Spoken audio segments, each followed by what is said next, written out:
Oh, good afternoon. Thank you for coming back. Last time I talked about the objection to irreducibly normative truths, that they would have allegedly unpalatable metaphysical implications. Today I want to turn to the second main objection, which is that if normative truths were simply objects of belief, then we couldn't explain what seems to be the connection between accepting a normative truth and acting accordance with it subsequently, sometimes called the problem of motivation. As I said yesterday, or maybe it was the day before, the word motivation seems to me to be a somewhat troublesome one because it has a sort of a dual aspect. On the one hand, it seems to be a kind of cause, and on the other hand, it seems to be have a kind of normative role. Now, I'm going to talk today mainly about expressivism as the alternative to normative cognitivism of the sort that I'm mentioning, which is supposed to overcome this problem of motivation. But let me say something at the beginning about desire theories, which are also thought to have less of a problem. So Donald Davidson famously said in his paper Actions, Reasons, and Causes that desires or acceptance of reason, on the one hand, can cause action, and they also rationalize it, he said. They make it explicable, or make it understandable that a person is acting in such a way. Now, it's easy to see how a desire might do this. A desire, on the one hand, seems to be a kind of psychological item that impels action, and on the other hand, the fact that a person has a desire makes it understandable that he or she acts in a certain way. As I said in my first lecture, it may be part of the appeal of such views that having a desire even rationalizes an action in a stronger sense of making it irrational for the person not to act in that way, absent some other explanation. Now, it might seem that accepting a cognitive judgment, a true judgment about the reasons one has, could rationalize an action just as well as a belief. Just as well as a desire. After all, what could make more sense of my acting in a certain way than that I believe I have reason to act in that way? So we might say that as compared with the desire theory, perhaps the weakness or problem about a view that understands accepting a normative judgment as a kind of belief is that it's not explicable how that belief could perform the causal role that a desire is thought to perform. And it does seem, I think there's a phenomenological illusion here that people, I might say, experience desires as something that come on them unbidden, and the experience of a desire is the experience of a kind of psychological force. So perhaps we might think, well, desires, when you have a desire, you really feel pushed by it. Whereas when you have a belief or a judgment that something is the case, it's a much cooler sort of item, and it doesn't have that. Even though it might make sense of what you do, it couldn't explain it in a deeper causal sense. Now, maybe I shouldn't attribute that view to anybody in particular, since it seems kind of ridiculous. But on the other hand, I think it is that there is something to that story, I think. But desires are just states of consciousness. So accepting a belief, a factual belief, is another state of consciousness, and what I'm calling a belief that I have a reason is another state of consciousness. To be in one of these states, to be aware that one is in one of these states, isn't in any case to be aware of the actual causal mechanisms that are governing one's behavior. That's happening at there's a neuropsychological level, which we aren't given access to by the experience of desire any more than we are given access to by the experience of any belief, whether it's a normative belief or another one. So it doesn't seem to me to make sense to think that having a belief about what reasons one has couldn't explain action in the way that a desire could, because it lacks, as it were, the causal efficacy.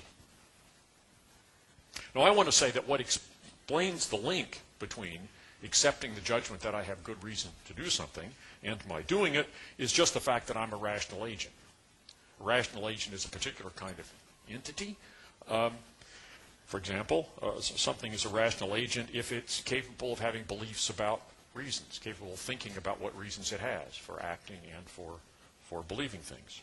How do we decide whether a particular creature is a rational agent in this sense? Well, by asking it questions and observing what it does. But if it comes close enough to responding in a way that makes sense, this is sort of Davidsonian interpretation here, then we might call it, say that it's a rational agent. We wouldn't actually say, though, that it was a rational agent unless what it said and what cognitive states it seemed to make sense to attribute to it by way of views about reasons were connected in the right way with its subsequent actions. If this thing seems to accept the judgment that it has a good reason to do something, then you expect on the whole, when the occasion presents itself, it's going to do it. The idea of a rational agent is a psychological ideal type. A perfectly rational agent would be one which, when it was in the state of accepting the judgment that it had a conclusive reason to act in a certain way in certain circumstances, would always act in that way when the circumstances presented themselves. I don't want to be a bearer of bad news, but I don't think that any of us is an ideally perfectly rational agent in that sense. But the question of whether we are rational agents at all is a question of whether we come, as it were, close enough. There isn't any particular standard, but close enough. It's an empirical question about any particular entity, whether it comes close enough to be called a rational agent. And if we think it is, then we can apply the standards of rationality to it. I'll come to that in a minute. First, I just want to go back to my remark about cause.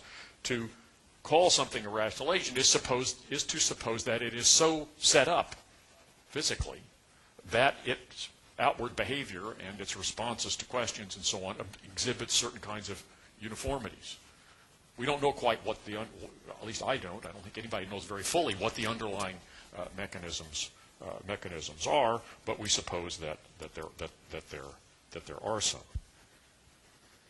Now, the idea of rationality might be appealed to in a number of different ways in addressing a subject of the sort that I'm concerned with, and I expressed some doubts or skepticism or resistance to appeals to rationality in my previous lecture, so let me distinguish several different ways in which the idea or ideal of rationality might be appealed to. I've just appealed to it today in an explanatory mode. I want to say the fact that something is a rational agent, namely the fact that its behavior normally exhibits certain kinds of patterns of connection between what it says or does on one occasion and what it says or does on another occasion.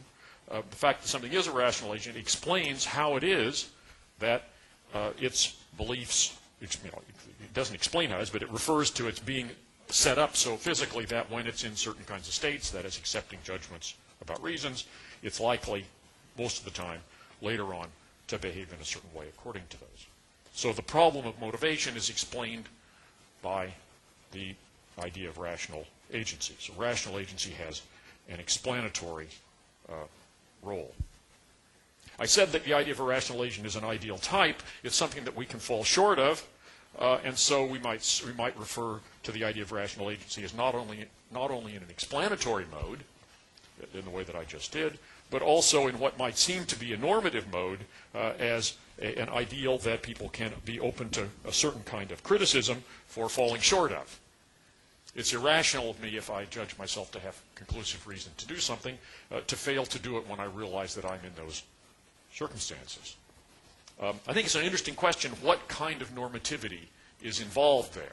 I'm inclined to think that it's a merely functional idea. It's like being a bad kidney or something, and not removing impurities from the blood. But I think it's an interesting and open, as far as I know, open question how to understand that kind of normativity.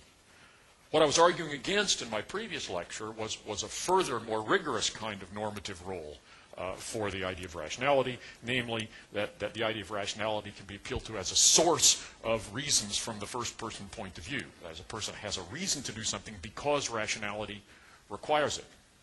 Now, there are certainly circumstances, as I've just said, where, given what I believe, if I don't act in a certain way, then I'm being irrational.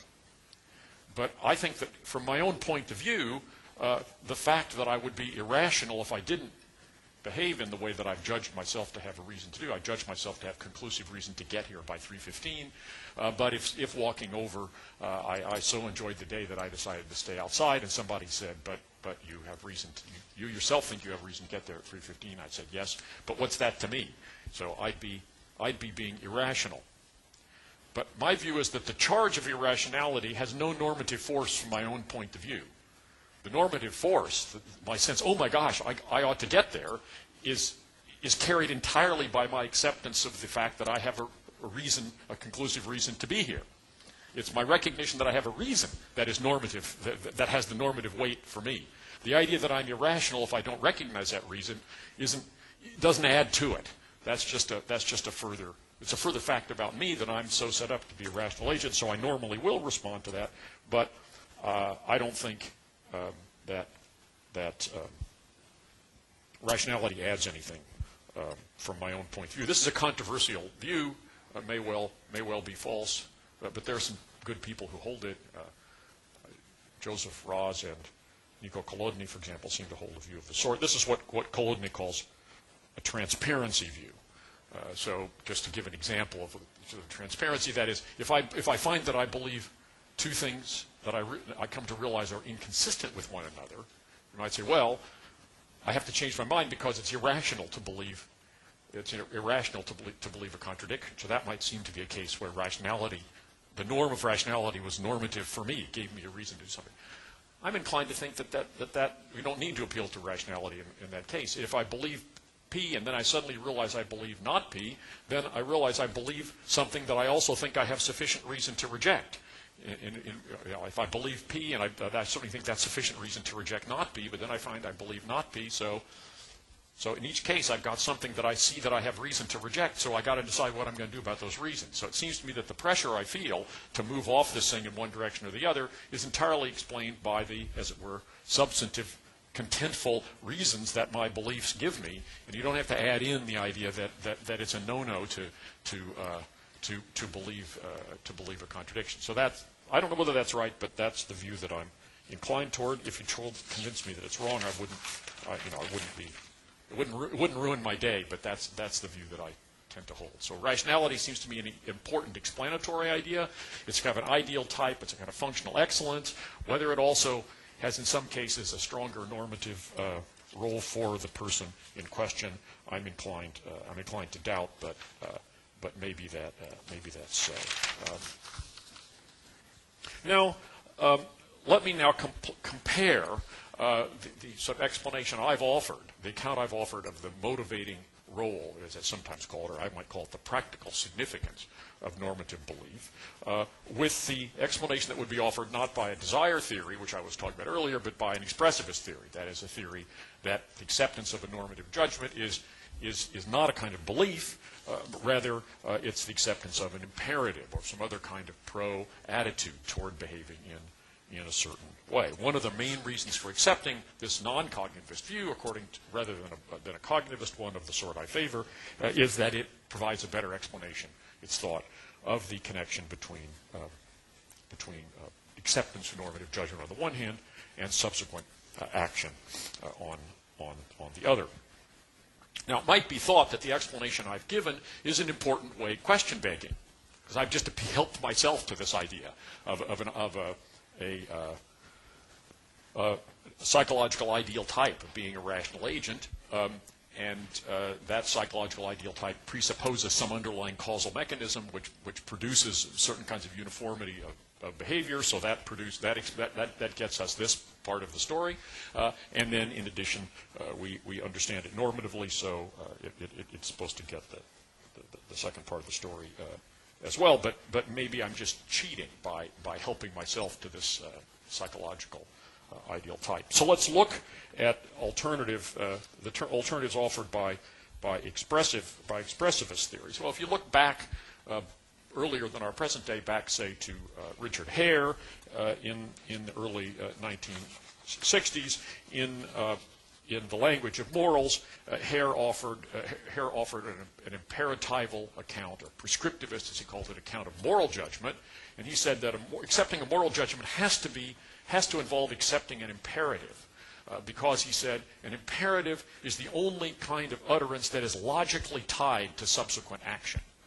That is, it's tied to subsequent action in such a way that a person who doesn't act in accordance with the imperative he or she has accepted either shows that they don't understand the meaning of their words, or else that they were insincere in making that utterance. So there's a logical link there. And more recently, more up-to-date expressivists, for example, Alan Gibbard, in his second to latest book, Thinking How to Live, analyzes judgments about reasons more generally, not just moral judgments of the sort that Hare was talking about, as the acceptance of norms. Well, that was his earlier book. As decisions about what to do. He said to accept a judgment about what one has reason to do is to decide to do it, he says.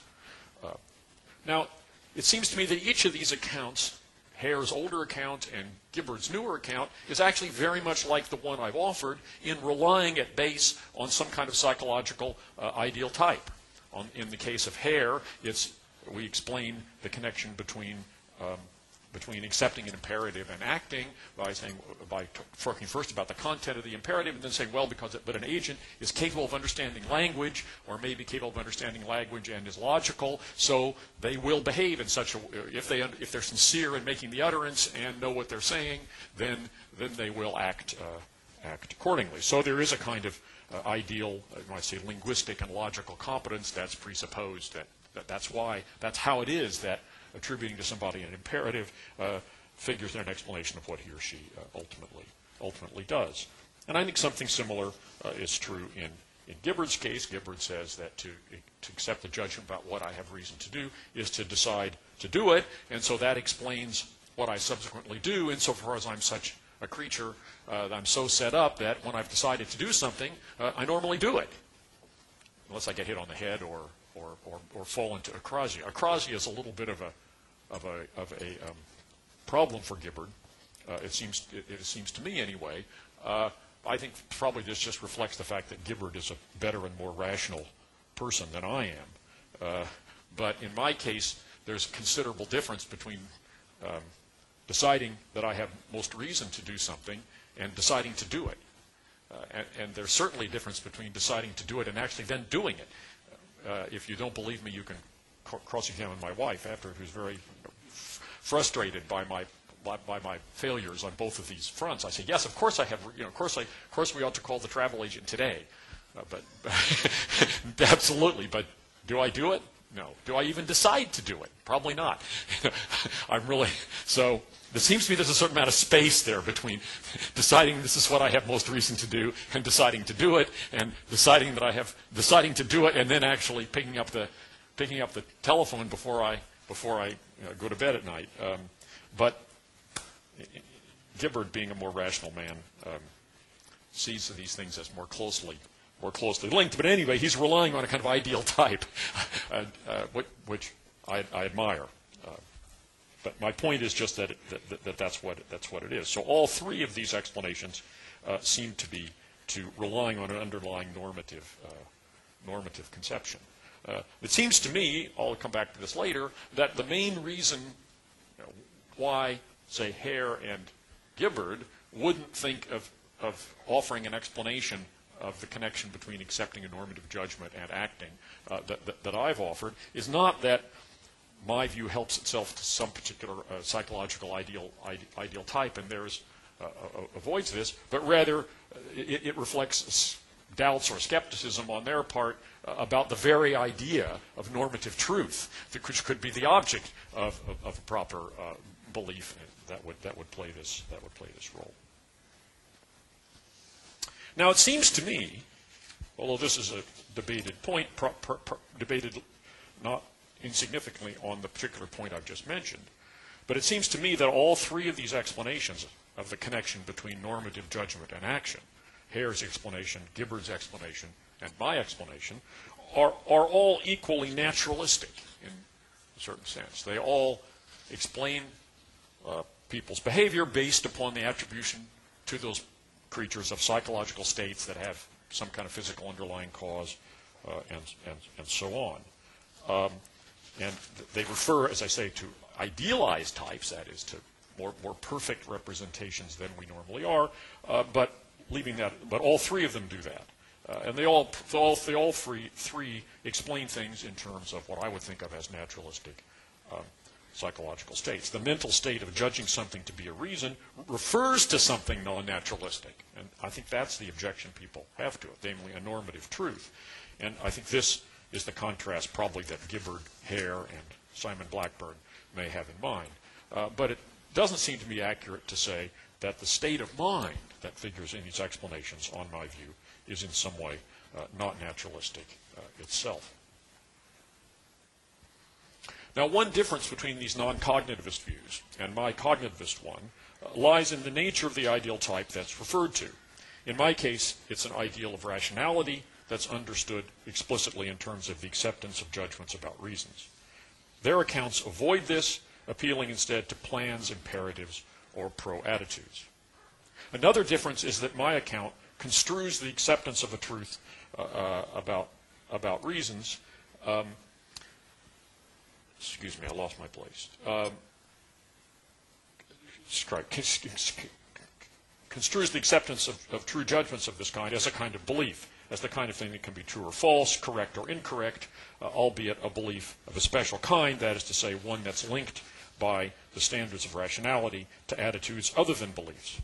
So I need to consider how these differences matter and whether they provide reasons for preferring one of these accounts to the other.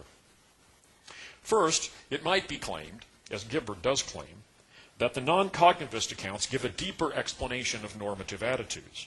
They explain, he might say, what it is to judge something to be a reason, other than simply taking this idea for granted, as I do.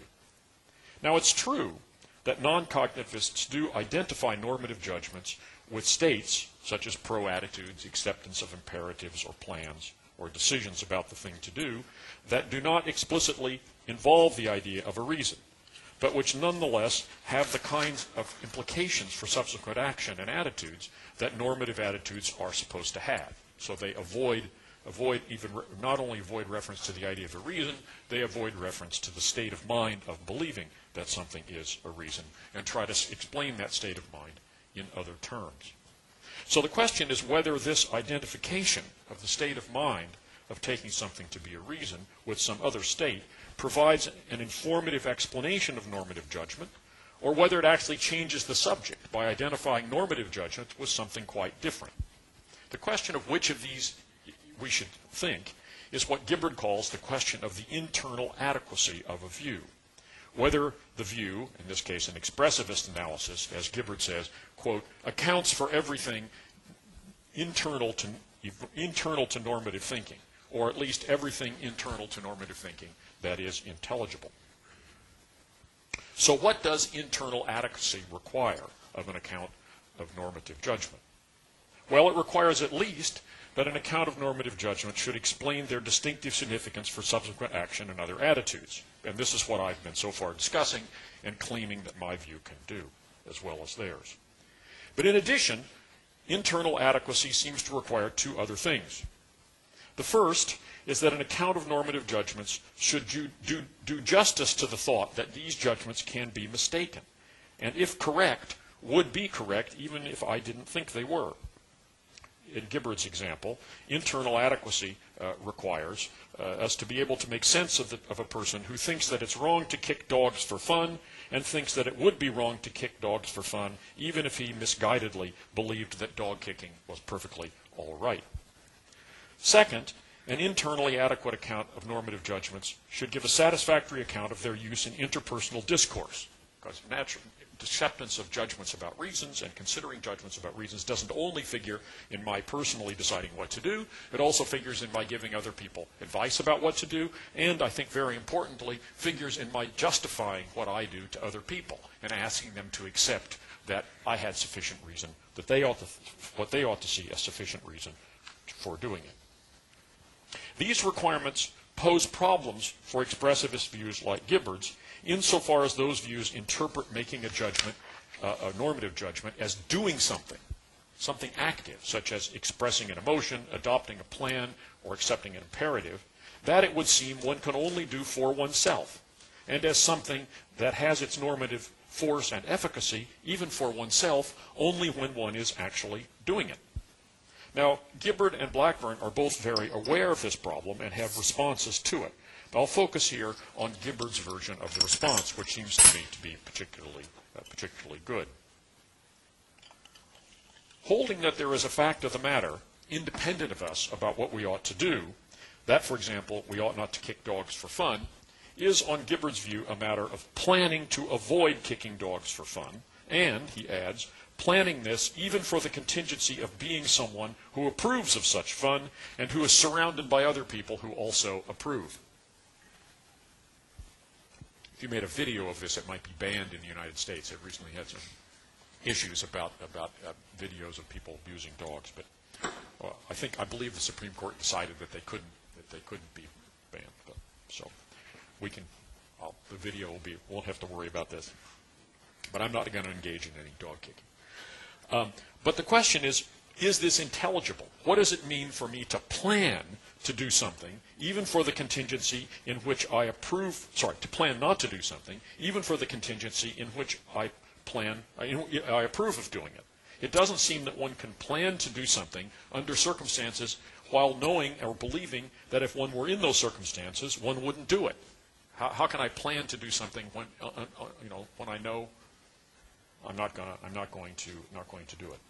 Similarly, when one judges that someone else has conclusive reason to do something, as when one is giving them advice, one can't be deciding that they will do it or planning for them to do it.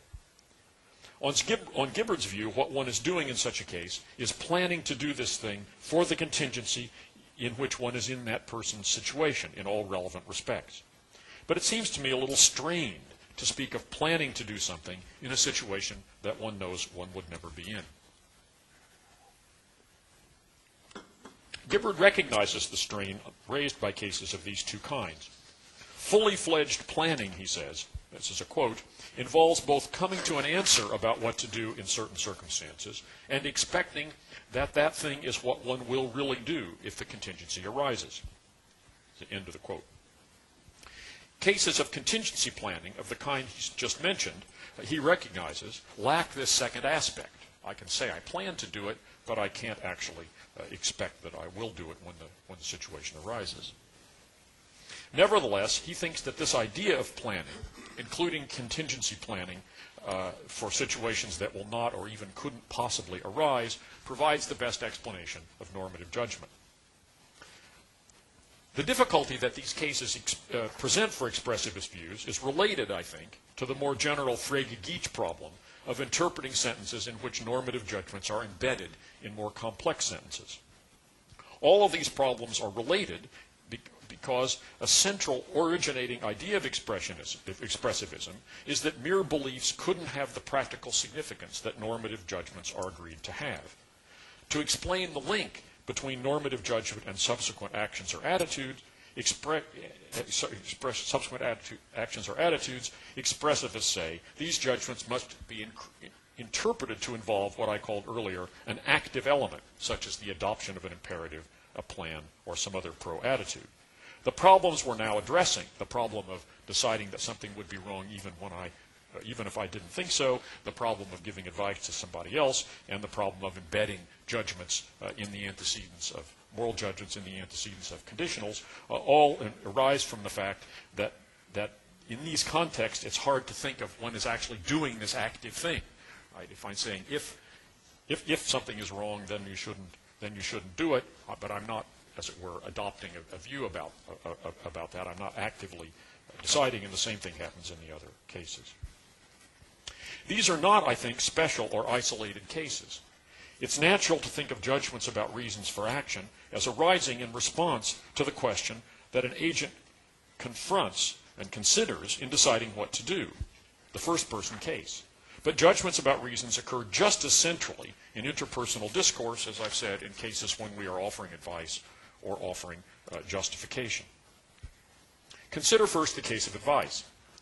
When I give someone advice by telling them that they have good reason to do A, what I express to them isn't a decision or a plan to do A. Rather, I am urging them to make a decision or to adopt a plan by calling their attention to what I take to be good reasons for doing so in their case. Even more obviously, when I attempt to justify my decision to do A to someone who wanted me not to do it, I'm not merely expressing my decision or my plan. That would simply be reiterative. That would be reiterative. Rather, I'm asserting that I have good reason to have made that decision or to have adopted that plan, and I'm trying to get them to accept that this is so. That's a different thing.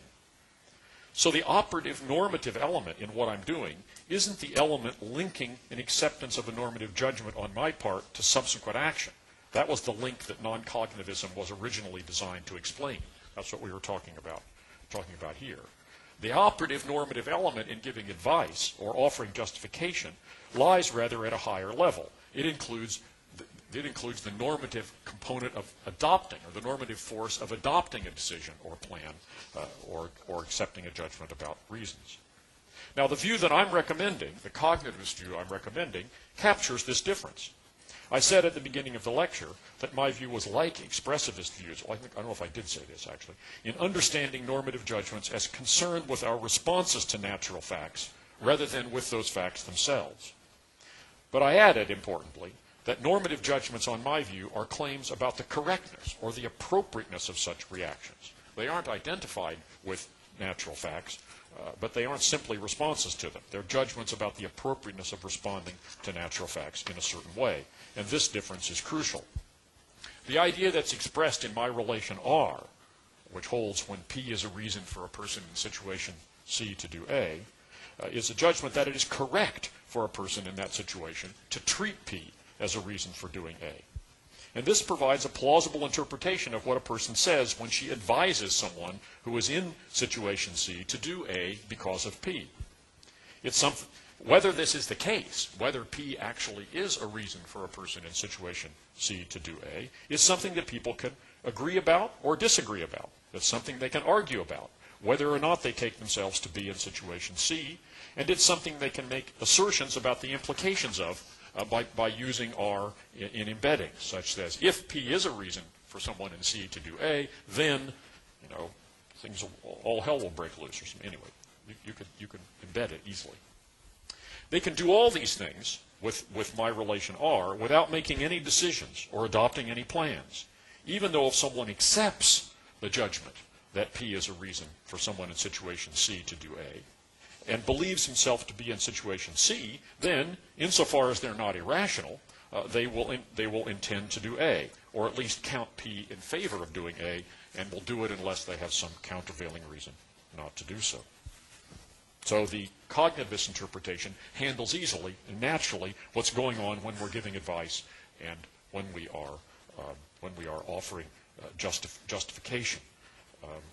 And the apparent weakness, or what might seem to be the weakness of that view, comes out only when, in the first person case, when we need to build a link between the person's accepting the judgment that he or she has a reason to do A and actually doing it, and that slack is taken up, I'm arguing, by the normative, by the psychological ideal type of being a rational agent. Now, of course, the main points that are at issue in this debate, or one of the main points, is whether the claims of correctness that I've just asserted, that it's correct to count P as a reason to do A in situation C, can be coherently understood. And I will have more to say about that later. But first, I want to consider the interpretation that expressivists offer of what I've just called the higher level of normative discourse and disagreement about whether one should accept a given judgment about what one has reason to do. One thing expressivists can say is that the correctness of claims about reasons for action is to be understood with reference to norms governing the formation or abandonment of our first-order attitudes. Gibbard, for example, holds that to think that A is what someone in situation C has most reason to do is, on the one hand, to plan to do A if one is in situation C. But to think that P is a reason for a person in that situation to do A is, on this view, also to plan to count P in favor of doing it for the contingency in which one is in that situation. Moreover, to think that one of these attitudes is correct, one might say, is just to accept certain norms for the formation of attitudes of the kind I've just described, and to believe that those norms support forming or continuing to hold the attitudes I've just described in the epistemic situation in which one finds oneself. Now, applying this to interpersonal discussion about reasons, we can say that to recommend to another person who is in situation C that they should do A, or that they should count P as a reason for doing A, is not only to plan for the contingency in which you are yourself in C to do A, or to count P in favor of doing A. It is also to express your acceptance of norms governing these attitudes, and to express your belief that these norms support having the plans just mentioned for behavior in P, if for someone in the agent's current epistemic situation. Similarly, someone who offers P as a justification for his own doing A in situation C not only expresses his acceptance of a plan to count P in favor of A, but also, according to this view, expresses his acceptance of higher-order norms governing the adoption of such higher-order plans, and his belief that these norms support holding an attitude of counting P in favor of A in this situation for someone who is in his epistemic condition, and in the epistemic position of the person to whom this advice is being offered.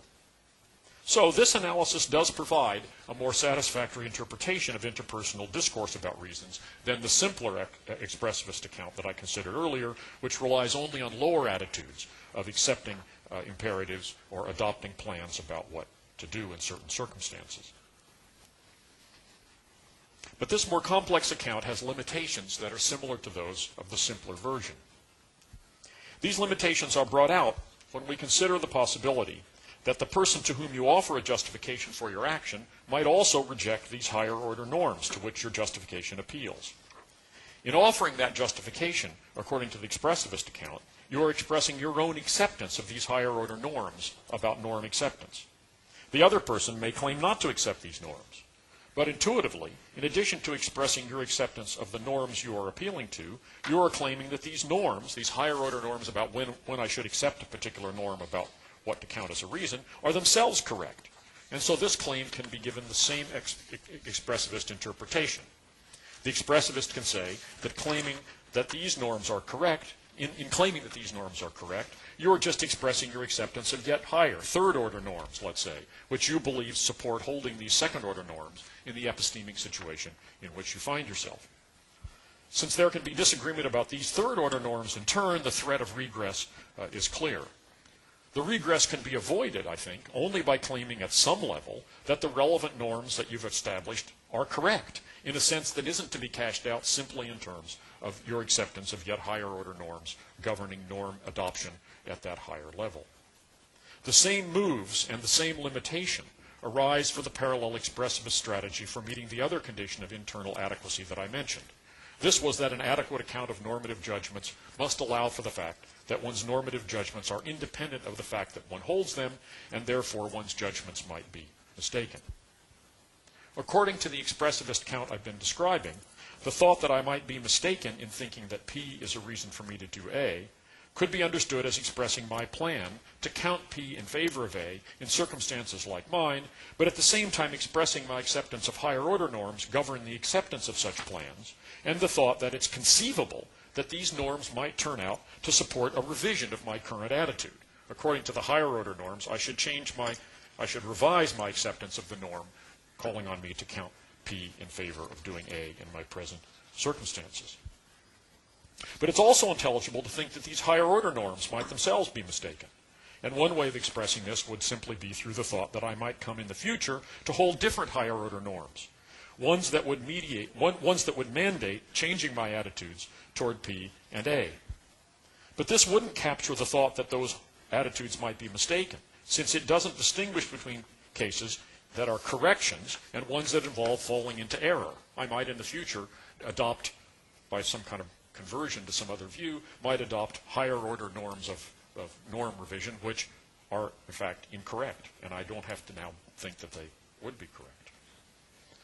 Now the expressivist strategy I'm considering So the expressive strategy I'm considering is to make this distinction between future changes in my higher order norms that are correct and future changes in my higher order norms that are mistakes or degradation by appealing to yet higher order norms that might require a change in my current norms of attitude revision. Since it's intelligible to think that I might also be mistaken in accepting even these yet higher order norms, the possibility of regress again looms. But a deeper problem follows from the fact that the norms appealed to at any of these levels, no matter how high up we go, to mark the difference between changes in attitude that are corrections and changes in attitude that are errors, must, on the expressivist account, be norms that the person in question holds right now at the time that he or she is entertaining this thought that he or she might be mistaken. This means that the possibility that one might be fundamentally in error in one's normative beliefs isn't intelligible on this account, because one can only consider error relative to some norms of some higher order that I now actually hold. This is a point made by Andy Egan in his paper, Quasi-Realism and Fundamental Moral Error. Egan argues, persuasively up to a point, I think, although some of the things don't seem to me quite right, that it's an odd feature of expressivist views that you can't think of yourself as being fundamentally in error, fundamentally normatively in error, because you can only judge normative error relative to some level of norms of norm revision that you now currently accept. Whereas you can judge other people to be fundamentally in error normatively, because you can judge all of their attitudes from the outside. It seems oddly solipsistic or something to think that you're the only one who couldn't be fundamentally subject to fundamental normative error, whereas other people can. That's Egan's argument. Now, a cognitivist view of the kind I'm advocating avoids these difficulties. It cuts off the regress of norms at the start by holding that when one makes a normative judgment, one claims that this judgment is correct, rather than merely expressing your acceptance of a norm that supports it. A cognitivist would agree that if one of one's normative judgments is in fact mistaken, then there is a correct norm of attitude revision which would, in the light of certain information that one may not now possess, call for the revision of this judgment. If I'm wrong, then there's a correct norm of belief revision that would dictate a change in my attitude, even though I may not know what that norm is. But the thought that one's judgment might be incorrect doesn't involve the endorsement of any particular such, or even the recognition or understanding of any particular such higher order norm. Now, even if the cognitivist can avoid the regress problem, however, I have some doubts about the intelligibility of the thought that all of one's normative judgments might be mistaken, even on a view like mine. Might I be mistaken in thinking, can I intelligibly think that I'm mistaken in all of my normative judgments?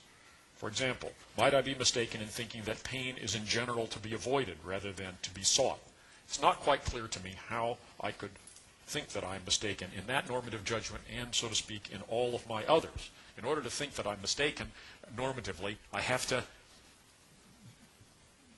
I have to be occupying some normative stance relative to which these judgments are normatively mistaken. So I'm not so inclined to go with Egan in thinking that this is a fundamental problem about expressivism, because the very idea of believing that one is fundamentally in normative error seems to me to be a little bit problematic. I can think of it as a possibility, but it's very hard to get your mind around. What does seem odd about expressivism, if Egan is correct, might be the asymmetry between what you can think about yourself and what you could think about somebody else. But it may be that any view has that asymmetry, because it's not so hard to think of somebody else's normative attitudes that they're all mistaken, because you're, after all, holding fixed some normative standpoint relative to which you're making that judgment. So the problem that Egan calls attention to, although he states it as a problem about expressivism, isn't completely obvious to me. I don't know quite what the answer to this question is, but I want to say in fairness, isn't completely obvious to me that it's one that any view can easily avoid.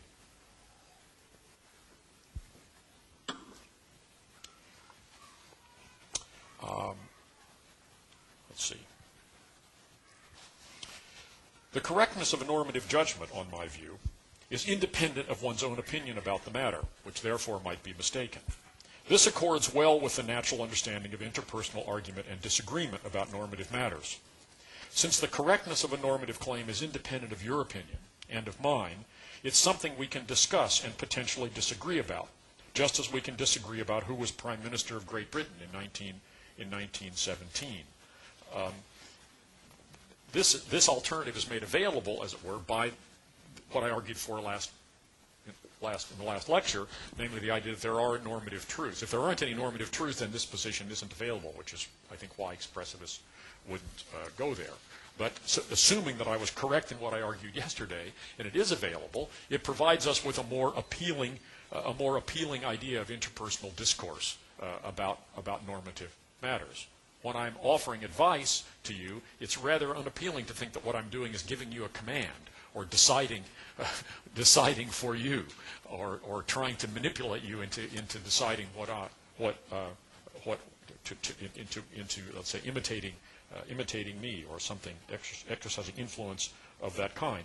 It seems a much more natural and appealing interpretation to say that I'm inviting you to join me in addressing our mind to some question independent of us, and decide collectively by considering the merits whether what the answer to that question actually is. Similarly, when I'm offering you a justification of my action, it's a much more natural interpretation to say I'm appealing to something which I didn't create, which is independent of me, in virtue of which what I did was justified, and I'm calling your attention to the considerations that make that a plausible thing to think. So that doesn't involve my asserting any kind of authority to, as it were, legislate. The need for authority to legislate seems to come into the picture if one feels one needs it in the first-person case here, to explain the connection between my acceptance of a normative judgment and subsequent action.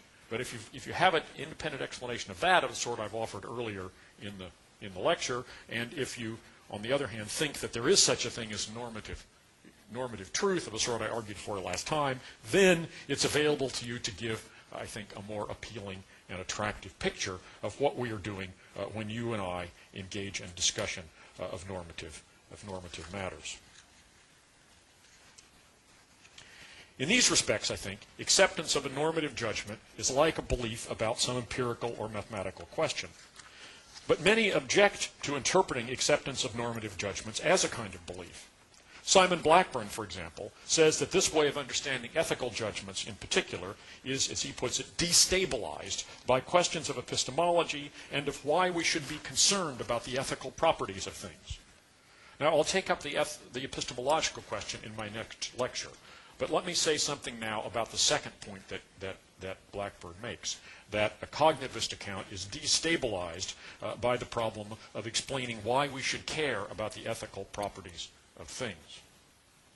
First, it makes a difference here that Blackburn is speaking about ethical truths and beliefs rather than about normative truths and beliefs about normative matters.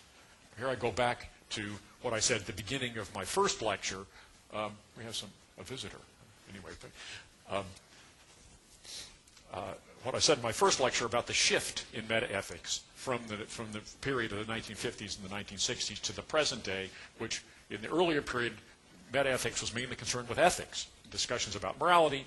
Now it seems to me at least is in part concerned with reasons for action, and normative questions more generally. And it seems to me that there is, as I tried to say also in my last lecture, an important difference, or in my first lecture, sorry, an important difference between these two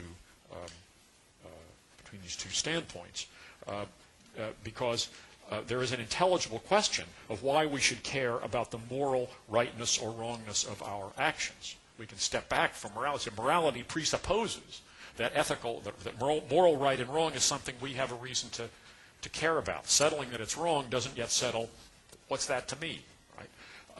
And so we need to be able to give a normative account of why what we ordinarily call first-order moral reasoning should be authoritative. So if we look at things in that way, then the question that Blackburn says is a problem for cognitivist views, it is indeed a problem, or could be a problem for cognitivist views of ethics, of morality, because we can ask, why should I care about ethics? But that doesn't seem to me to be a problem for cognitivist views about normativity in general, since it doesn't make sense to ask, why should I care about what I have a reason to do? That doesn't seem like an intelligible question. A similar move takes place, I think I may have mentioned in my first lecture, in the first lecture of Korsgaard's Sources of Normativity, where she's suggesting that the substantive realist, or the dogmatic rationalist, I think she calls it, stops too soon and refuses to answer a question that's still there. She goes back and forth to a certain extent between taking that as a question about what moral right and wrong, where there is indeed a further question, and taking it as a question about what reasons we have and why we should care about what reasons we have, where, as I said in my first lecture, the space for a further question is less clear. Now, perhaps Blackburn's question, why we should care, when it's asked about normative truth in general, isn't one that asks for a reason, but rather is a question about the rational authority of reasons, a version of Korsgaard's question of how normative truths could get a grip on an agent that I discussed in my first lecture.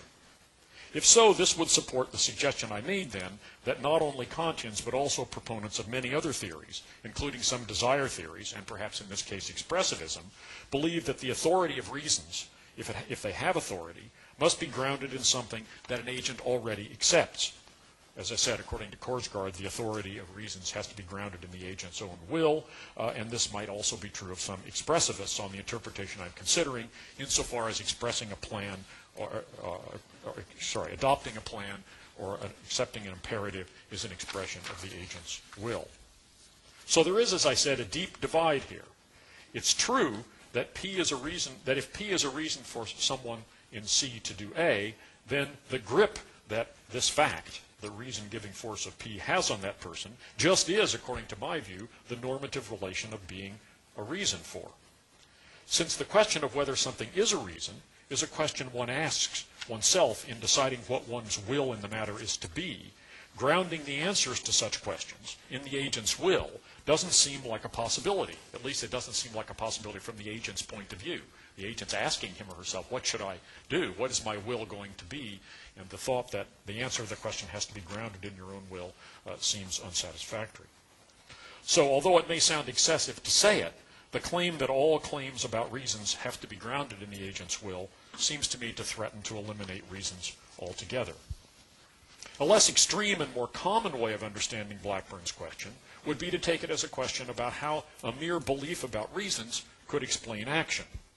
This is a genuine question. It's the one I've tried to answer earlier in this lecture. It does follow from the answer I've given, however, that if the acceptance of a normative judgment is a form of belief, it differs from other beliefs, such as empirical beliefs and mathematical beliefs, in being rationally related to intentions and actions rather than merely being rationally related to other beliefs. By a rational relation here, I mean a connection that it would be irrational to deny or ignore.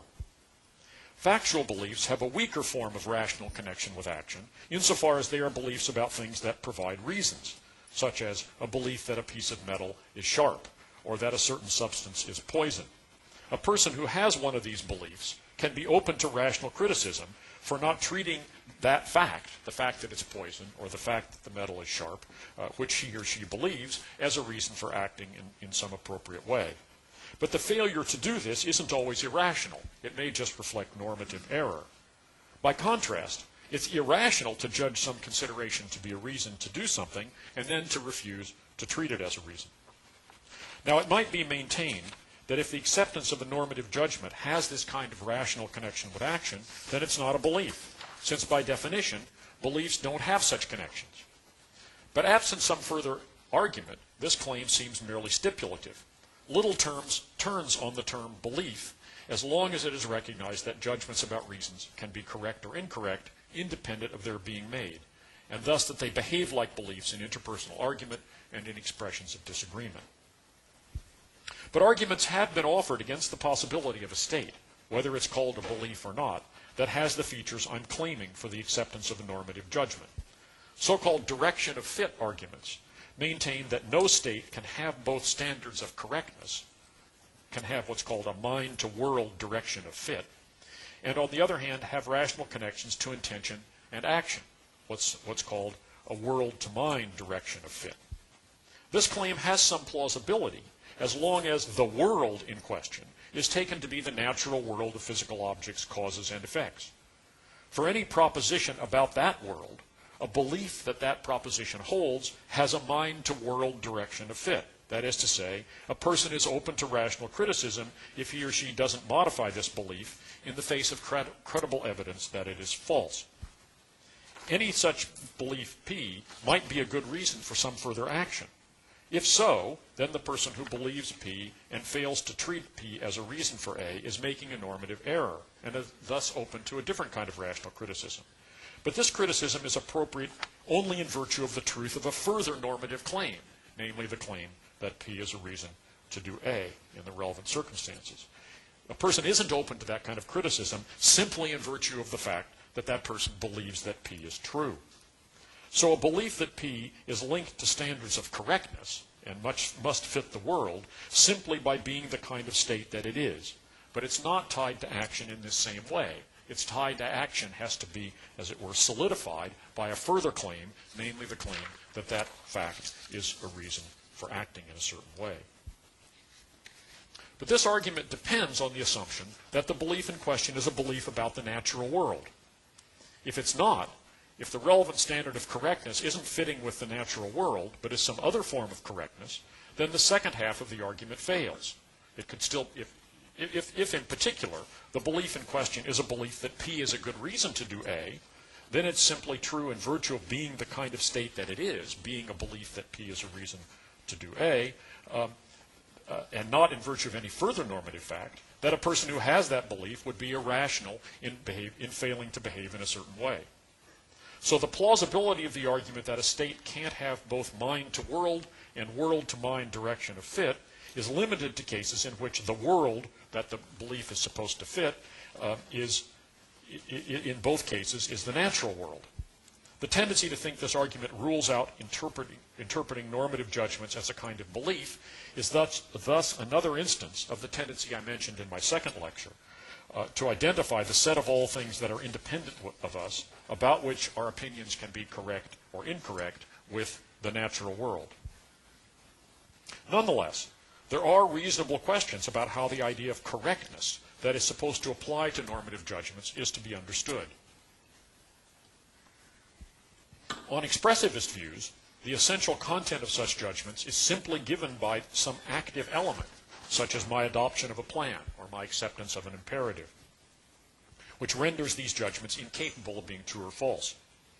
My strategy has been to export this active element, to account for the distinctive practical significance of judgments about reasons by appeal to the idea of rational agency, which links them to further behavior. The remaining content, the mere claim that something is a reason, is left as something that can be true or false, something that one can be mistaken about, and something that can function in interpersonal discourse and argument like any other proposition. But the question is how this residual content, how the claim of correctness for my judgment that something is a reason, is to be understood. The obvious significance of judgments about reasons lies in their rational links with action. But if this is all there is to them, then it would seem that the cognitivism I'm proposing will just be another form of expressivism. All the content fades away into the rational link with action, and we're left without any explanation of what the residual content is of the belief that something is a reason. This question might be answered by providing a metaphysical account of the ground of truth of normative judgments. But my minimalist interpretation of normative truth rules out any such account, or claims not to rely on one. The idea that normative judgments are correct when they correspond to the normative facts is no explanation if the facts in question are, as I suggested in my last lecture, merely the reflection of true thoughts. So it may be said, the question remains what the content of these true thoughts is and what it is that makes them true. At this point, I believe, defenders of irreducibly normative truths simply have to dig in their heels. The idea of a consideration's being a good reason for an action or an attitude is, I think, perfectly intelligible. We're familiar with it. We use it every day. To believe that some consideration is a reason is not the same thing as actually treating that consideration as a reason in subsequent deliberation, as I mentioned earlier in explaining the difference between my life and Gibbard's. There is such a thing as irrationally failing to act in accordance with the reasons one believes oneself to have, but one can still understand what content that belief that something is a reason nonetheless has, even when one is not living up to it. Given the intelligibility of this idea, and the fact that taking it at face value provides the best fit with our practices of thinking about reasons and arguing about them with others, we should reject this view only if it gives rise to some difficulties that can't be answered satisfactorily. And I've argued that the idea of irreducibly normative truths doesn't give rise to such difficulties. It doesn't have implausible metaphysical implications, and the connection between beliefs about reasons and subsequent action can be satisfactorily explained by appeal to the idea of a rational agent. What remains is the other objection that Blackburn mentioned, namely the epistemological question of how we can know what reasons we have on a cognitivist view. The question, what makes normative judgments true, might be understood as a way of asking this question. That is to say, a way of asking how the correctness of normative judgments can be established. I'll take up this question in my next lecture. And as I will say then, I believe that there are grounds for very limited expectations on this score. If one were to have a systematic account of the procedures through which normative truths can be established, then one might simply identify the idea of a normative judgments being correct with its being establishable in this way. For various reasons, however, I doubt that even this strategy would work, but I will explore the strategy in my next lecture. Aside from worries about how the correctness of normative judgments is to be understood, however, questions may also be raised about the importance that this idea of correctness should have for us. I suggested that it's important in two contexts. First, it's important in making sense of the idea that the correctness or incorrectness of our judgments is independent of our making them. And second, in interpreting interpersonal discourse and disagreement about normative questions. But each of these forms of importance may be questioned. Suppose that you and I disagree about whether the fact that someone injured me is a good reason for me to want to injure him in return. Perhaps I maintain that it is a good reason, and you deny this. Suppose we go on for some time, arguing about this and adducing considerations, all the considerations that either of us can think of to get the other to change his mind. But we still disagree. It would be pointless and empty for me at this point to insist, as if it were a trump card, but my view is correct. It is a reason. Such an appeal to correctness would, as Korsgaard says in her Sources of Normativity, be mere foot stomping. So it may seem that the idea of correctness has no role. Similarly, in the intrapersonal case, in one's own case, if one believes that something is a reason, it's natural to think that it would be a reason whether or not one believed that it was. But why should this be important to us? If we are convinced that something is a reason and ready to act on it now, why should we be so concerned to have the endorsement of some supposed independent standard of correctness? As Nietzsche would say, the need for the prop of such an objective standard seems to betray a kind of weakness, a lack of confidence. In a similar vein, Simon Blackburn says, in a review of my book, that it's sad that some people should feel this need for Apollonian authority, rather than being content to accept the motivation provided by their own contingent emotions and desires.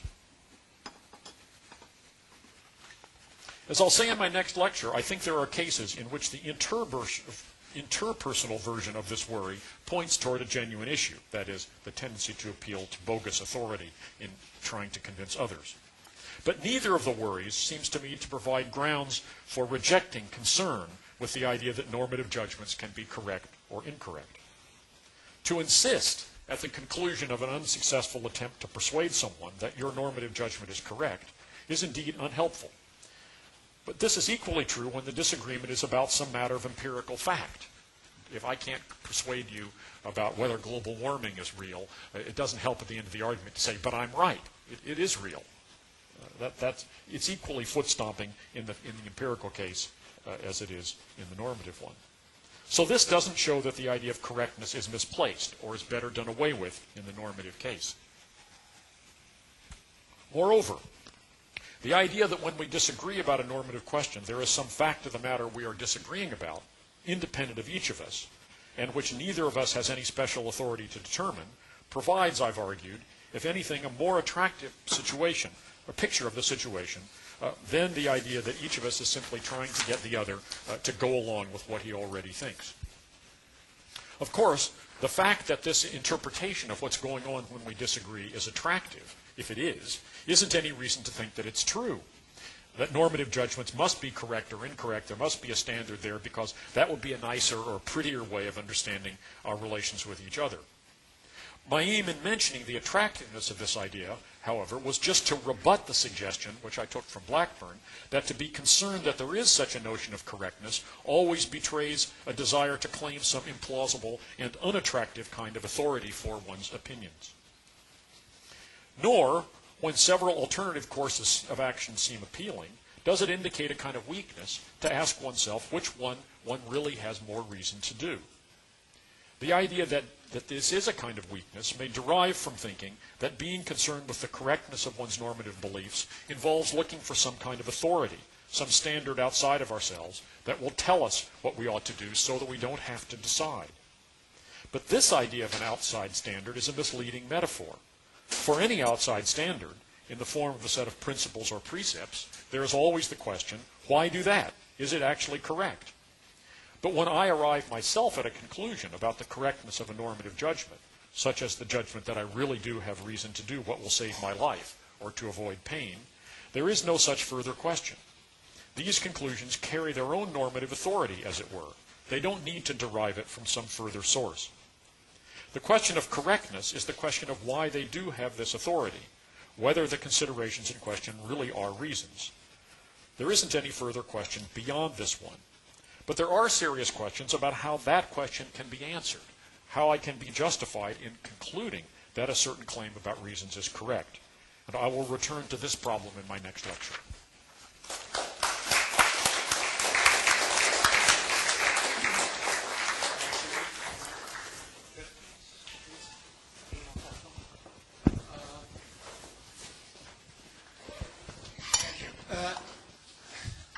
I'm inclined to think there is some sort of motivational connection between moral judgments or normative judgments and motivation. Though what I'm going to say won't be supporting expressivism, because I've never really been appealed.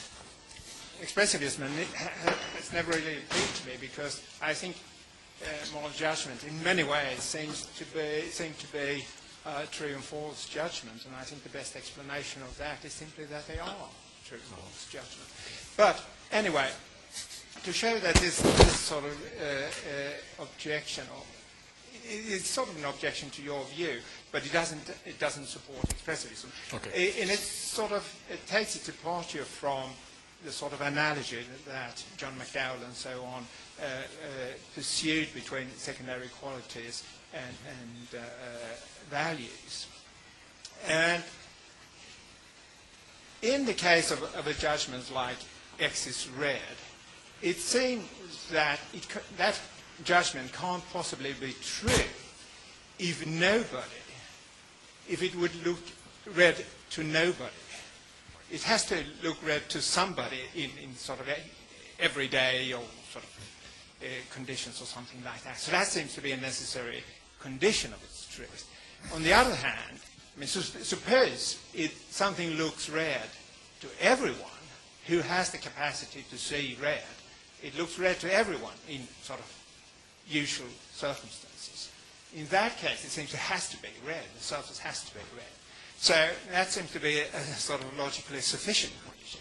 Now, if there is any plausibility in this sort of analogy between secondary judgments about secondary qualities and normative judgment, I mean, it will go this way. It could go this way. But suppose we all know the relevant facts, the natural facts, and nobody wants X to be done. Could it still be true that X ought to be done? On your view, it seems quite possible. Yes. On the other hand, I suppose everyone knows the facts, and everyone wants X to be done. In that case, it seems to me quite hard to believe. I mean, I say everybody in the history of the world who knows the relevant. It seems hard to believe that it could still be the case that X ought not to be done.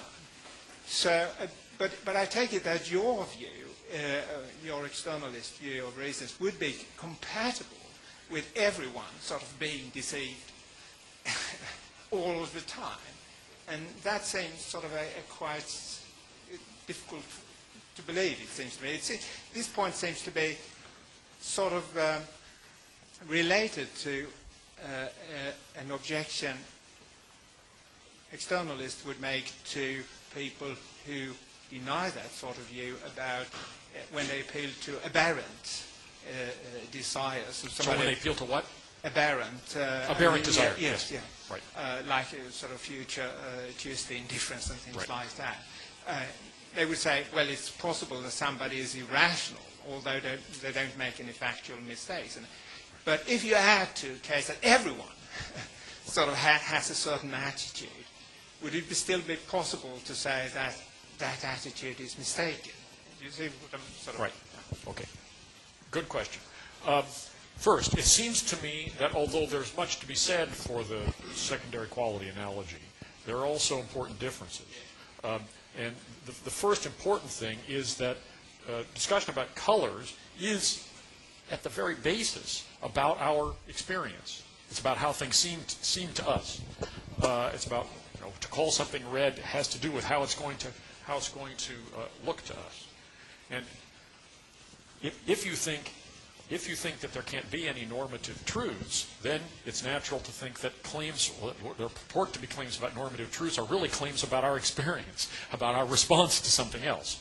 So, but if you reject that move to begin with, then you think there is some that a judgment about a claim of normative truth isn't a claim about how I respond or would feel, and so how it would look, which is really the subject matter of secondary quality judgment. So there does seem to be that important difference, and it's because judgments about color are essentially judgments about our characteristic experiences that what you say is true, that something couldn't be red if it wouldn't ever look red to anybody. I think it's also puzzling. I think it's a very puzzling idea that something could, even on my view, be a reason if no one in the world ever recognized it or could recognize it as such. But there the connection is a little bit more complicated. It's more evidential. That is, well, if it is a reason, why should everybody have always overlooked it? It begins to think that it's hard to explain why this would be true if nobody could see it. But that's not because what the claim that something is a reason is about is our reactions. It's rather that our reactions are on the whole good evidence for the truth of these things. So one wonders if everybody's reaction points in one direction, what ground would we have for saying that couldn't be right? Now we can imagine, right now some virus might hit us that would wipe out everybody who held a certain normative judgment, and so there would be nobody anymore who made those normative judgments, which wouldn't make them false, right? But if everybody in the history of the world through time, without any selective genetic manipulation of that kind, never recognize anything as a reason, then one might say, well, why think that it is? So I think that in the normative case, the connection between how people respond to something, whether they see it as a reason or not, and its being a reason, is more evidential, and it's not simply an evidential matter in the case of colors. Tony, I'm curious about one thing that I'm not really sure I understand. I take it that, you're saying that reasons are somehow irreducible normative facts, no? And saying truths about reasons are irreducible normative facts. Okay. Right. That's comes to the same thing. Yeah. So, but you are saying the kind of judgments that you've been talking about here and now are judgments then about reasons, no? Yeah. Would you say that they too are somehow irreducible? The reason I ask is because, I mean, most of the kind of, I take those judgments about reasons that you're talking about here to be what one could be referring to as a sort of explanatory reasons. Oh, yes, okay. So, and I take that most of the sort of things that I would cite as my explanatory reason would be beliefs that not in any sense would mention the word reason or anything like that. And it seems that many of the things that you have been talking about here are very connected to the fact that our judgments are formulated in terms of reasons. But most of our explanatory reasons are not like that. So. Good. Well, this connects with two problems, I think. First, we commonly say, why didn't you, pick up the pan? And I say, well, I thought it was hot. So there I cite a belief. I explain my action by citing a belief. Now, I say implicit implicit. It's part of the background of our conversation that we agree that the fact that something is hot is a reason not to put your hand on it, right? So I'm citing my reason without using the word reason in what I cite, but it is an answer to the question only because it's presupposed that I hold this view that something is a reason. Now that seems to me, I guess I might say, maybe so far so good, but there's a further problem, it seems to me, that is, what's the status of this background assumption in my case, that I think of something as a reason? It seems overly rationalistic and implausibly intellectualizing to say that every time I do something for a reason, I'm thinking that this is a reason, right? That seems crazy.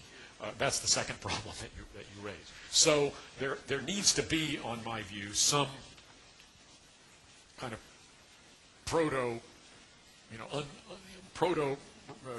reason-taking attitude that we have of treating things as reasons without actually thinking it's a reason, right? And that the thought of it's a reason comes out only, in fact, children can do those things without maybe even having the concept of a reason, but they're taking something as a reason, I would say, in this proto sense. But maybe if they're very young, they don't have the capacity even to reflect. So we gain the capacity to reflect on what we've done and ask ourselves, yes, I did that. Why did I do that? Well, I did that because I was taking this as a reason. Well, was that really a reason?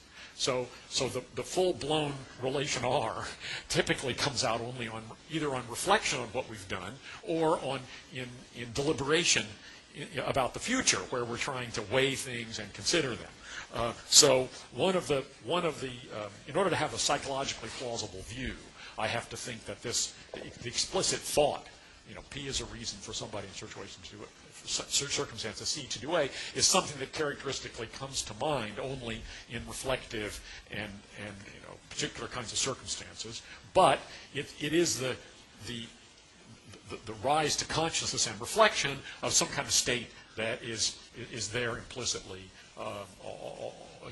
in a lot more of our action insofar as we are rational creatures. Because it's true to say of us, even if we didn't think this, that if I do something just instinctively, very quickly, so why did you do that? Well, I thought it was hot, or I thought the child was about to fall out the window. Or we say all those things, and I think in all those situations I'm acting for a reason, even though I don't go through those steps. But I agree that that's exactly explaining how that's true is a bit of a tight corner. A question of clarification. I think I missed your account of rationality in terms of reason. Could you repeat it again? I used the notion of a reason in explaining my idea of rationality. I said the idea of being a rational agent is being an agent to whom we can attribute the state that we call seeing something as a reason. I see. And we can understand his or her behavior in terms of the attribution of that state. So this is a kind of Davidsonian interpretation. And it's probably true, I think, take another Davidsonian point, that we can't understand somebody as seeing things as reasons unless we can, at least in some cases, think that they're correct in thinking this, right? It's hard to see how you can understand that. Maybe if we met space aliens who had very different values and needs and so on than we do, maybe we could somehow get enough inside their view to understand them as being rational, even though what they take to be a reason, what is a reason for them, is quite different from us. But one would think at some level we would have to be able to make a correspondence that what's needed for their survival, or what promotes certain things that they pursue or something. I don't know how to do it, but it does seem to me that in order to interpret somebody as being rational, we have to see some of the things that they are moved by as reflecting their views about things, that certain things are reasons, and those views have to somehow make sense to us. So a rational creature is a creature whose behavior supports that interpretation, and in order to support that interpretation, it has to be true not only that they respond verbally to the questions in the right kind of a way, but also that the states, the attitudes that we attribute to them on the basis of that behavior are consistent with their, on the whole, but not on the whole, are connected with their future action in the way that's required by seeing something as a reason to act in it. No, that's what I said. Now I get it. So, but then something else, something I didn't understand. Why was it? Is it so hard for cognitivists like you to think of yourself being in a fundamental normative error? Of course, not to think. Fundamental normative error. Yes, right. but to think of a possibility of being. Yeah. Well, to think of the possibility of being. Yes. I guess that's right, but it's easy to think of local normative error, right? But to think the possibility of, I'm not, first place, I should say, I'm not committed to this view. I was basically in the mode of making kind of concessions and expressivists. Maybe I'm not positive that I'm all that much better off than the expressivists in this case. And the thought was, can I think of myself as being in normative error without having some idea about what the standard might be? But you're right. I ought to say, well, but there is a standard. The really correct standard is one according to which I'm mistaken. But if I'm mistaken, I don't know if I have an idea of a normative standard independent of any content that it might have. But maybe I should just say, okay. I mean, I'm not avoiding that because I think it would be a problem. I'm just not so sure that I can get my head fully around the thought. But maybe I should just embrace it. I think you should. It's another thing that can I really believe that yes. that I am in error? Okay. That seems to. You're right. Perhaps right. I was confusing really believing it and just entertaining the possibility. Yeah, yes. You're probably right about that. That seems right. Yeah. Thank you.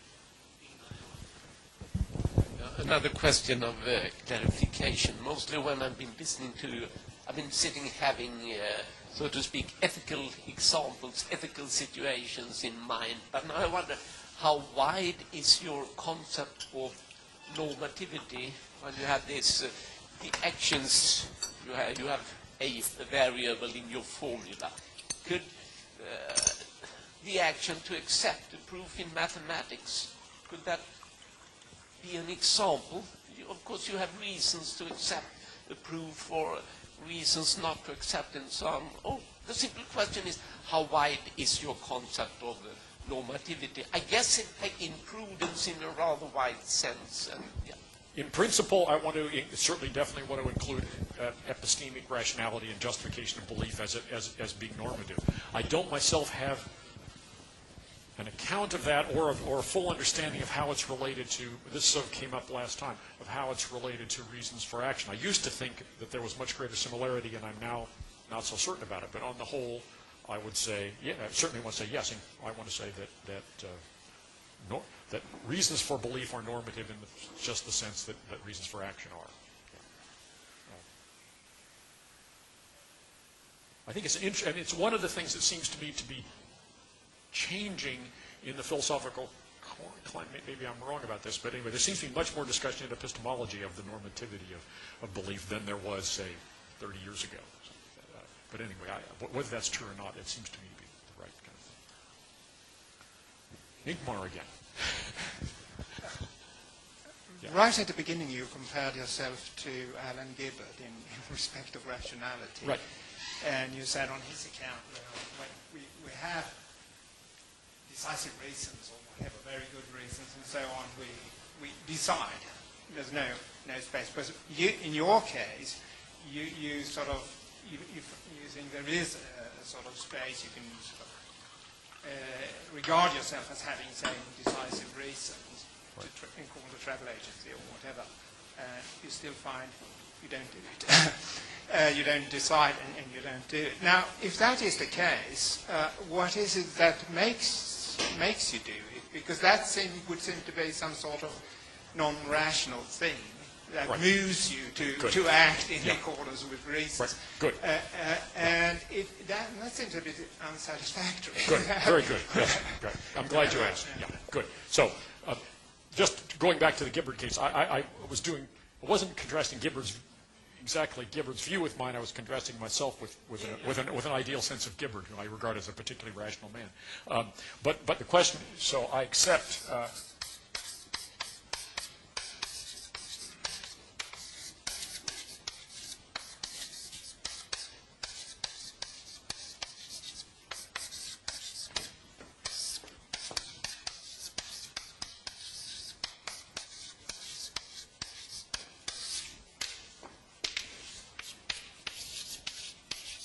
So it seems to me that there's a possibility of irrationality at both of these places. Whereas for Gibbard says he wants to identify this with this, right? That was the sort of theoretical point that I was making. But if I want to explain, you say, well, how do I explain the fact that when a person accepts that they have conclusive reason to do A, they normally decide to do A and do it. And the fact that they are in this state explains and normally leads to these further states. So I appealed at that point to the idea of being a rational agent. I said, well, a rational agent just is the kind of creature to whom you can attribute beliefs, states of this kind. Well, I'm coming to your question. Sorry. Such a creature is so set up that these things normally follow. And you point out quite correctly, as I myself said in contrasting myself with Gibbard, that it doesn't always follow. So when it fails to follow, some gear is missing. Something's missed, some element is missing, and presumably that element is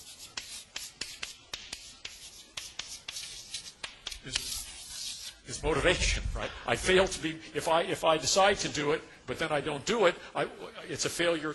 I fail to be motivated to do it. And I said earlier that I was trying to avoid appeal to this desire or some other state that's going to actually get me off the dime and do it. But here it would seem that in order to explain the difference between cases where everything works in the normal way and cases that of failure, I have to say, well, in the cases of failure, this element is missing. So in the cases of success, this element must have been present in addition to the rest of the story that I was telling. Is that am I getting? Is that your question? That's right. So what I want to say is that, and here I think I'm in agreement with Aristotle, but I don't want to claim authority illicitly. That is that we have here a certain kind of normal functioning of being a rational agent, according to which certain states tend to follow from other states. Now, sometimes that doesn't work. Mechanism doesn't work, but it doesn't show that the fact that it doesn't work in some states doesn't show that when it does work, there's some further element present beyond that mechanism itself. Right? I would say, well, whatever the mechanism is, I don't know quite what it is, but it's normally present that when I do, when I believe this, I do that. That's the way I'm set up, but it doesn't always work. But the motivation, it isn't something further. It's just normally this belief is sufficient to explain my doing this. But sometimes I get lazy, or I get distracted, or other things, and I don't do it. So I want to resist the idea that there is something. So now you could say that what we have here is a failure of motivation in the abnormal case, right? A failure of motivation, but that's just a way of saying that the mechanism didn't work. That my rational, I didn't function the way I normally do as a rational agent. Now you could also say, oh, well then what you're saying is that a rational agent is normally motivated. This state normally motivates the rational agent. I say, yeah, that's right. That's true, but that's not. I don't think that's true because there's some further thing like a desire or whatever, that's necessary to do it. That's the move. That's the move I want to resist. That we can't just say maybe motivation just is what goes on when the mechanism works in the normal way. But if it is the case that you sort of come to the conclusion that you have conclusive reasons, Yeah. and you don't decide. Right. And then later on you decide. Okay. Something must have made you decide. And here you're appealing to motivation, but your view, I take it, is that motivation, at least desire, is sort of dependent on seeing something as a reason. Right. And you're already seeing it as a reason. Right. Well, I wanted to. I was attributing. Pardon me, things. I was attributing to your criticism the idea there is this further element of motivation, so it must have been present here. And I want to say, well, I'm inclined to say that only in an empty sense. That is all there is. Motivation just is the system works. And I want to say, how do I explain the fact that all along I've been thinking all week. I have reason to call the doctor to inquire about this odd thing on my growing on my back, and it's true of me all week that I think I have conclusive reason to do that, but I don't do it. And then suddenly Thursday morning I get up and say I'm going to call a doctor, and so then I call the doctor. So you could say, well, finally on Thursday I was motivated, but I don't think that what's motivating me on Thursday isn't something that wasn't present. There isn't some further factor. It happens. Now, all kinds of psychological explanations might be given about why I was in denial or whatever, but I don't think it's that there was, as it were, present some additional feature which we need to put into the picture in order to have a complete account of what's going on. It just, I don't know. My computer, sometimes I click on the icon and the program opens up. Sometimes it seems not to do that. I click on the icon, I sit there, and all of a sudden, blink, it opens up. So it worked. I want to say it's sort of like that. Well, we might have an explanation of why I didn't do it, because I was in denial, I was distracted, I was lazy, all kinds of things. You might say, and there may be some, Freud or somebody else might have some explanation. Some neuropsychologists might have some further explanation in terms of what's going on in my brain. So there might be all kinds of explanations. But all I want to resist is the idea that a proper philosophical account of how being in this mental state can explain these things has to refer to some further element that plays the role that desire would play in a belief desire model that's over and above this state. That's what I want to risk. But there are all kinds of explanations that might be given, or we might not have one, except just to say, well, it took him a while to get around to accepting it or something like that. But yeah, it's a good question. I meant to say something about that in the talk, so I'm glad, even though it's not satisfactory, no doubt, I'm glad to have been provoked to say it. Yeah, I'm a little confused about your previous answer here. I'm a little confused about your previous answer. I thought that you would say that if you're a perfectly rational agent, the step from left to right will go on automatically. Yes, I agree about that. So the explanation of why you don't do it is that you're not perfectly rational. Okay, I agree about that too. Okay. But I'm a bit worried about this explanatory role about rationality, because it seems to me that rationality is merely a label then for the ability to act for reasons. And this might be connected with another worry that the accuse to somebody who doesn't do what she believes is there's most reason to do is normally not irrationality, but something like egoism. Something like what? Egoism. Egoism.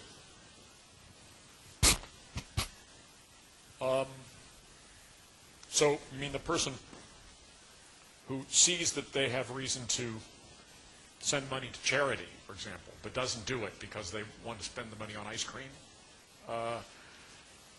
So that's a familiar situation.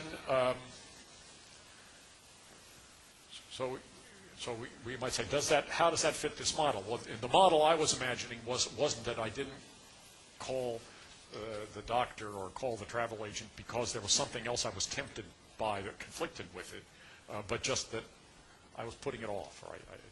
Maybe that would fit this model. But okay, this is a more common model. I think do I have a stronger reason to send my money to charity or to buy ice cream? I said, well, I have a stronger reason to send my money to charity, but then here I am buying ice cream instead and not doing it. Now, if I really hold those views, then what I did is irrational by my lights.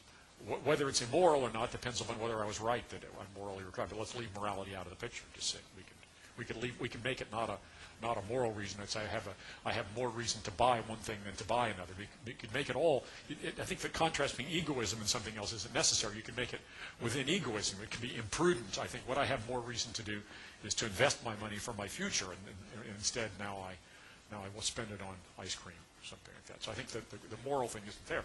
But yes, that's right. And the answer there is that my rational. I'm imperfectly rational. My judgments about what I have reason to do don't have full authority in determining what I do. Now the question is, what further problem is raised by that? I wanted to admit that in allowing that we all imperfectly realize the ideal of being rational agents, which is a sad but familiar fact. Now it would be a philosophical objection if it showed that some further element needed to be brought in to explain how irrationality is possible. And I want to say that it's just a familiar fact about us that we don't always do it. And we can give various explanations at particular times. I'm distracted, whatever. Or maybe you could even say that my irrationality takes a particular form, that is, even when I judge one consideration to be a stronger reason than another, I typically overweight, in what I actually do, overweight this particular consideration. I'm a sucker for ice cream. I can't resist a chance to drink coffee, or whatever you might say that about me. So that would describe me in terms that didn't simply say I'm irrational, but I'm irrational about certain things in certain ways, even though I myself believe that I don't have a good enough reason. I always go for this. That's just the way Scanlon is. My first worry was that the appeal to rationality is somehow empty. There's no really explanation going on there, because you're just saying the same thing with another way. Well, appealing to the idea of rationality doesn't predict what somebody's going to do every time. That's right. That's certainly right. The question is, what is the connection between normative belief and action that needs to be explained?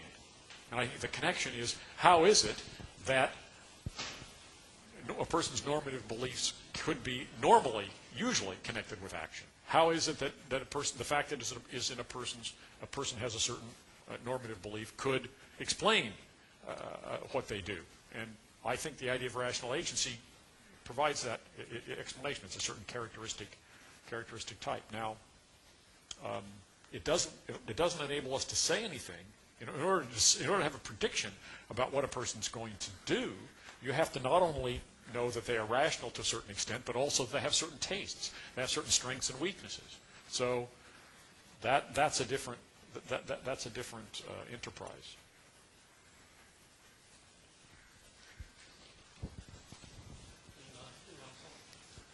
But I do think, though, that just to go back to one question, I think that I might be wrong about that, but the place that I would worry about, that I should be shown to be wrong, would start off by explaining, when we say that an account of normative judgment has to explain the connection between accepting a normative judgment and acting, what is that explanatory demand? Right? There's a condition of adequacy on an account of what normative judgment is, which is that it ought to explain the connection between normative belief and action. So how strongly do we understand that theoretical demand? And I think you're saying we ought to understand it as a more stringent demand than then I'm allowing it, then I'm claiming it is. So I'm letting myself off easy. What? No, in fact, I was going in the opposite direction. I was saying that accepting to that have a reason is sufficient. Well, I think so too. Yeah. So I didn't understand. Okay. Okay, Yeah. still another question of clarification. If I got you right, superficially I could tell them, he said that with respect to fundamentals, away with desires and in with reasons. Now, would you be prepared to say then that desires can stage a comeback in the sense there is some kind of general law to the effect that every desire you have at a certain moment is also a reason for you.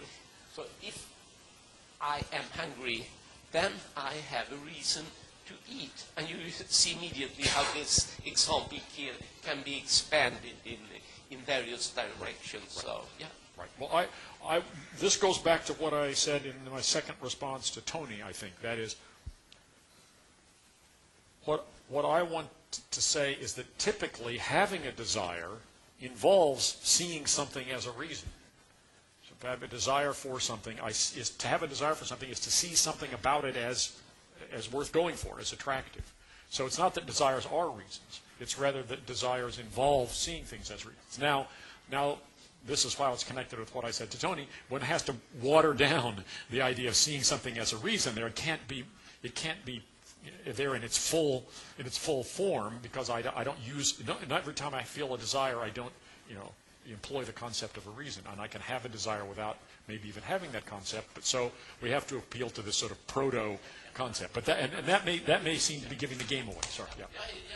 I'm completely with you. So that a second question: would you be prepared to then divide reasons into desire-dependent reasons, emotion-dependent reason, or ABCD-dependent reasons? You have a whole bunch of classificatory systems for various kinds of reasons.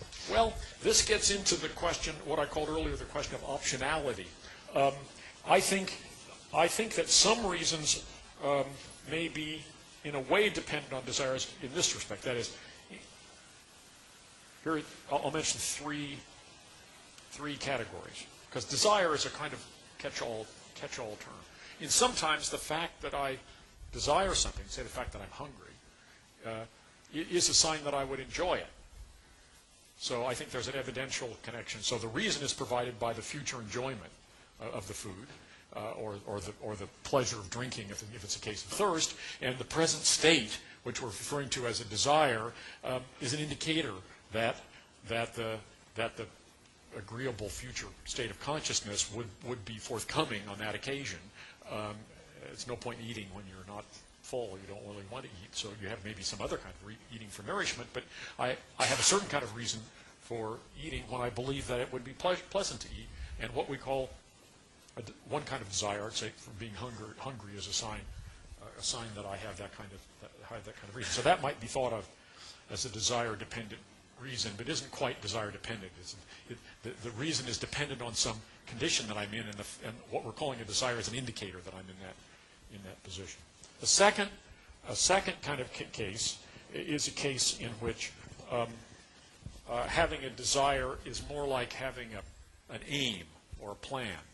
So if I'm in the process of trying to get elected president, then I have reason to do the things that are necessary to make speeches, kiss babies, eat local food that I find disgusting, and so whatever that might be. If I didn't have that plan, I wouldn't have. If I wasn't in the process of carrying out that plan, I wouldn't have reason to do the thing. So there's a case. It's an aim-dependent reason. So I want to say that one has reason to do what's required to carry out one's aims, insofar as those aims are themselves rational.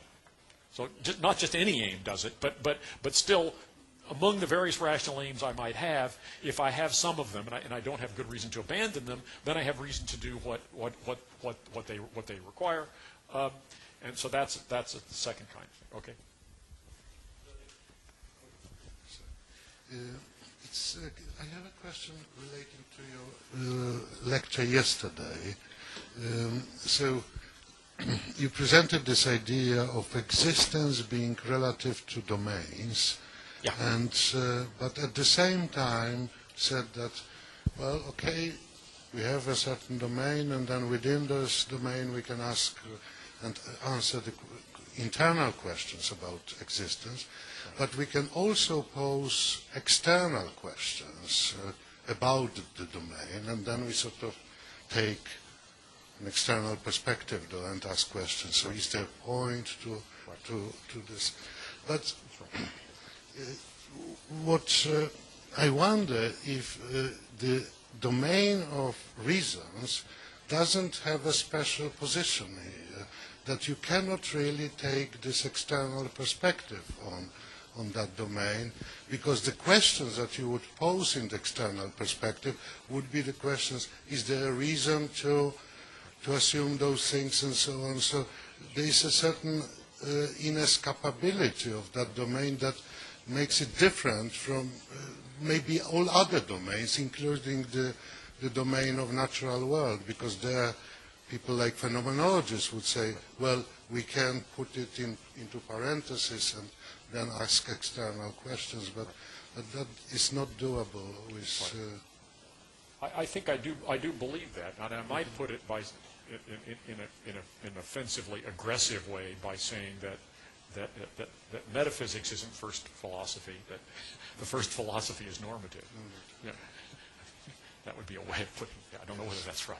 It sounds aggressive, so I don't want to say it. But yes, I think that's right.